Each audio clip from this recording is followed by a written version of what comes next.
What is a set? Welcome to Lesson 2. In the last lesson, we took a broad look at abstract algebra. Now, we'll begin with its foundation, the concept of a set. Set theory forms the base of modern mathematics.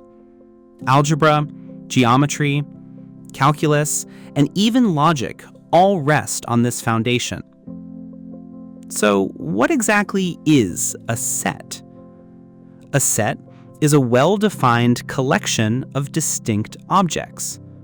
By well-defined, we mean that for any object, we can clearly decide whether it belongs to the set or not.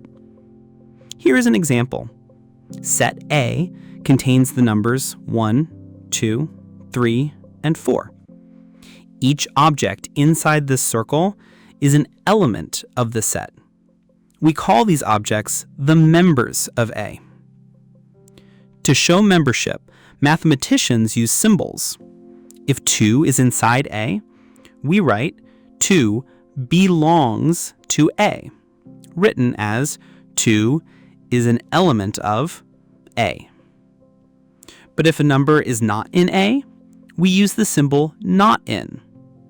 For example, 4 is outside, so we write 4 does not belong to A. There are two common ways to describe a set. The first is the roster method. Here, we simply list the elements between curly braces. For example, A equals 1, 2, 3, 4. Or the set of vowels. V equals A, E, I, O, U. Two important rules apply. The order of elements does not matter, and repeated elements are ignored.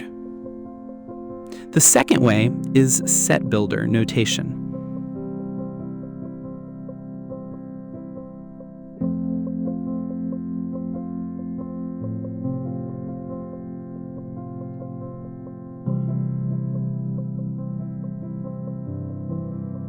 Instead of listing elements, we describe them by a property. For example, E equals the set of all x such that x is an even integer.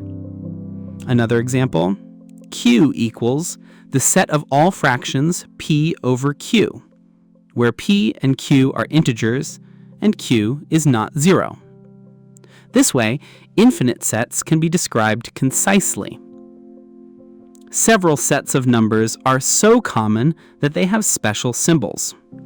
Natural numbers, written as n, are counting numbers, 1, 2, 3.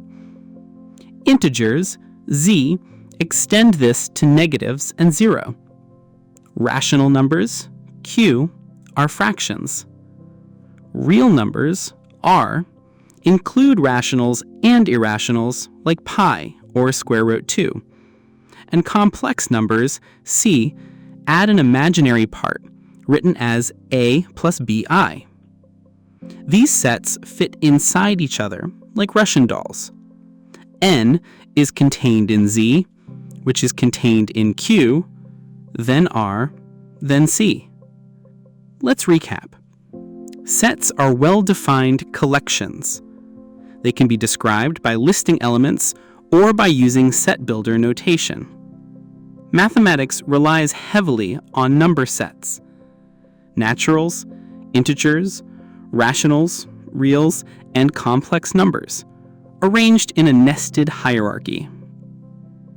In the next lesson, we'll extend this idea by looking at subsets and supersets.